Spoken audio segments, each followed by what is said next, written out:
Good morning again. This is again week one, days 2 through 5 of the spiritual exercises of St. Ignatius of Loyola. Again, my name is Father Mark Madden. I'm the associate pastor at St. Gabriel the Archangel in South St. Louis, Missouri. Yesterday, we went for the first 2 days of the exercises. And remember, it's important to realize that these exercises are actually over the course of 30 days. But because of the situations we're in, I'm kind of giving you more of a broader perspective.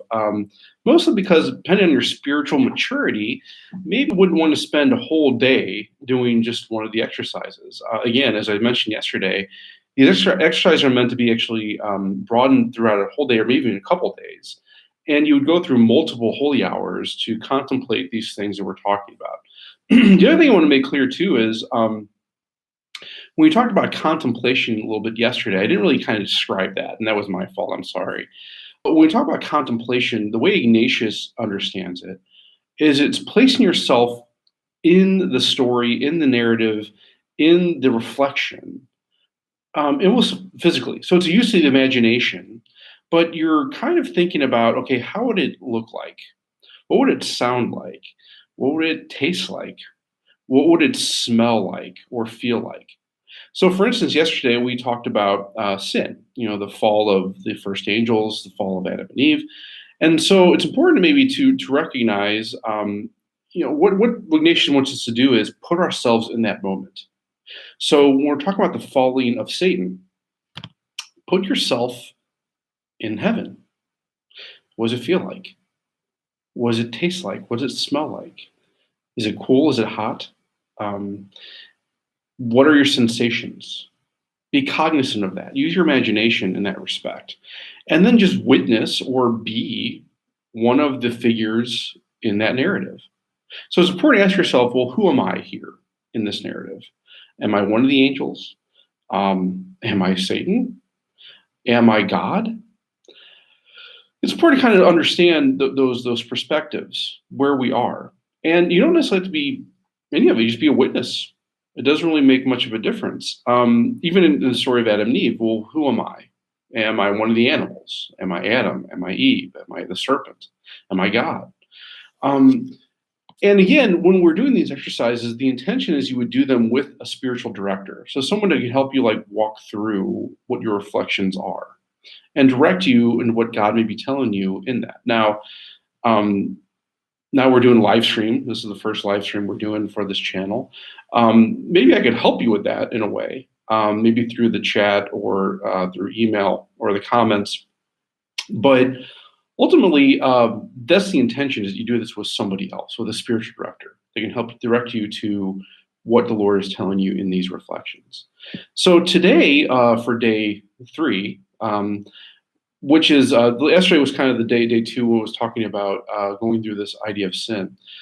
Day 3 is really a repetition day. So you'd go back through those reflections. And like with the story of Adam and Eve, you would read Genesis 1 or Genesis 2, Genesis 3 and 4, and kind of be there with the reflection and the story. So what we practice in this is what we call Lectio Divina, which just means divine reading, divine word. So you'd read one of the stories and then reflect on it, meditate on it, and then put yourself in that story. And also the intention would be you don't necessarily have to do this, but it might be good practice to actually journal. So after you get done with a reflection, done with a session, write down what you experienced. What was the Lord telling you in those moments? What were you feeling? What were you hearing? What were you seeing? And then you would bring that with your spiritual director and talk about it, where the Lord may be leading you in that moment. So again, today, day 2, or day 3, actually, we're actually in the exercises. We're kind of condensing a little bit, like I said. It's really repetition day for the day 2. Now, one thing that Ignatius adds on day 4 would be bringing in the Blessed Mother. So having a conversation with her in these exercises. And so what Ignatius suggests is that you have a conversation with the Blessed Mother, and you would ask her, basically kind of 3 things. First, you would ask her for a deep knowledge of your personal sin and a feeling of abhorrence for them, disgust for them. An understanding of the disorder of my actions, that filled with horror of them, I may amend my life and put it in order. So ask the Blessed Mother why I do the things that I do. A knowledge of this world, that filled with horror I may put away from me all that is worldly and vain. So what really Ignatius kind of building up to is this level of detachment for our sins. But not just detachment for our sins, really, in the long run, detachment from anything of this world. And we're asking the Blessed Mother to intercede on our behalf to help us understand those things. So one of the hours you can do today, again, you can do multiple hours if you like. Usually in the exercise themselves, you're going through these in quiet with the director. You're really doing 5 hours, anywhere between 3 and 5 hours, depending on the day, with just one of these exercises. So maybe one of the hours today would be ask the Blessed Mother for deeper understanding, knowledge of your own personal sin. On day 4, or which would be the 5th exercise, again, it's another summary of the 3rd, and really maybe for the one of the hours too is maybe to read Genesis 1 and 2, and then take an hour to reflect on everything that the Lord has given you in your life. So Genesis 1 and 2 is the story of creation, right? And recognize in that meditation, in that reflection, put yourself in that story and recognize that everything that God has made is for you, is for your benefit, is for your good. Because in reality, everything that's created here on earth is for our good. And we as agents, users of these things, are good in ourselves. We either make them good or bad. So in other words, we can use something for its proper end, for its proper goal, or we can abuse that thing. We can do that with people too. So recognize that these things are created, even the people in your life that have a good and end in themselves, are put here for your benefit, are a gift to you. And maybe good to take an hour today in that story of creation, Genesis 1 or 2, or 1 and 2, if you feel so inclined, and reflect on that.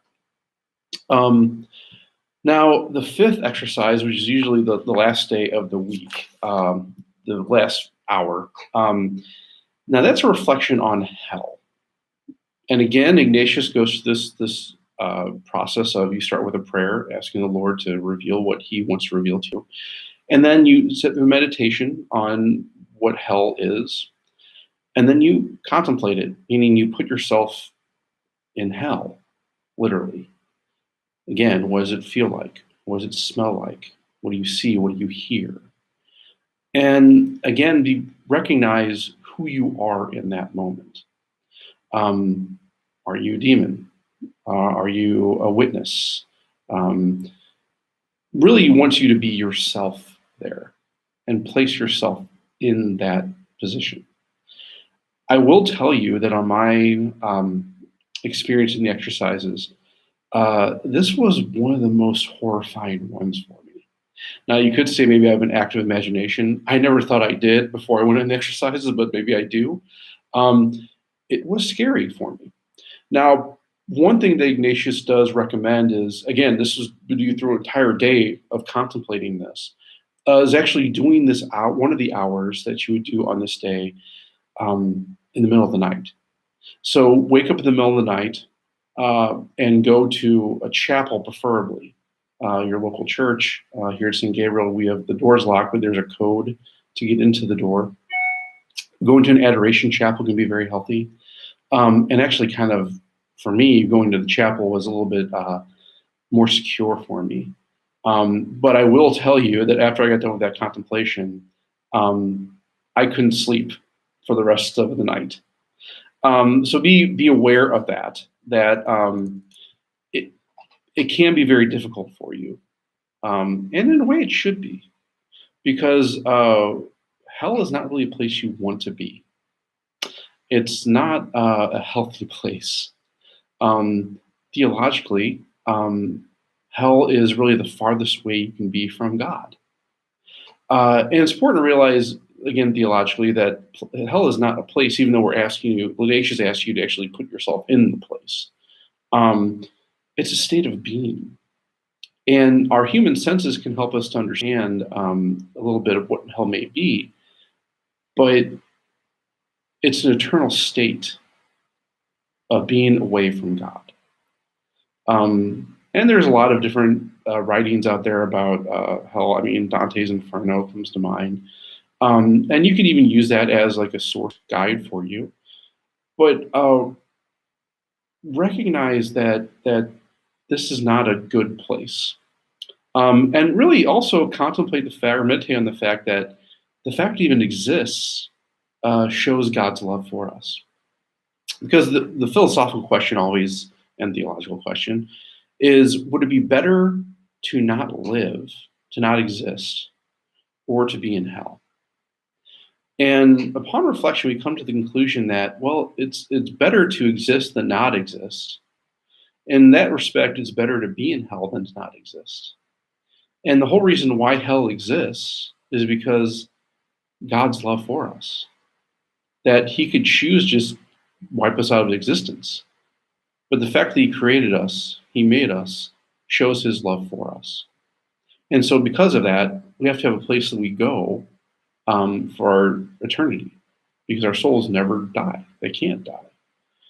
So really, the fact that people are in hell is really the fact they choose to be there. I will also share with you, and I don't want to influence your reflection or your contemplation, but the church, of course, never says for sure that there's anybody in hell. We don't know. All the church does is confirm that people are in heaven. Those are our canonized saints. But the church has never definitively stated that anybody's in hell.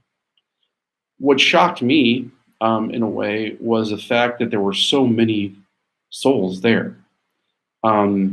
Again, this was personal reflection, and I don't know for sure. But many of the great saints, upon reflecting on these things, have said kind of the same thing, that there were a lot of people there, and they were very shocked to see so many people there. Which also shows that, we maybe need to do better in praying for our souls and the souls of people that are living. We don't want anyone to go to hell, no matter who they are. I've often said that if and when I get to heaven, I hope that people like Hitler are there, because, well, if they're there, then that means I have a pretty good shot. I don't know if that's really true or not, but we want to reflect on these things and be cognizant of them. And also, what it gave me was a deep sense that I don't want to be there. And it's kind of a good culmination of the week when we're reflecting on our own sin, the original sin that brought us into the state, and the creation of hell. Because that's why hell was created, because the angels turned away from God.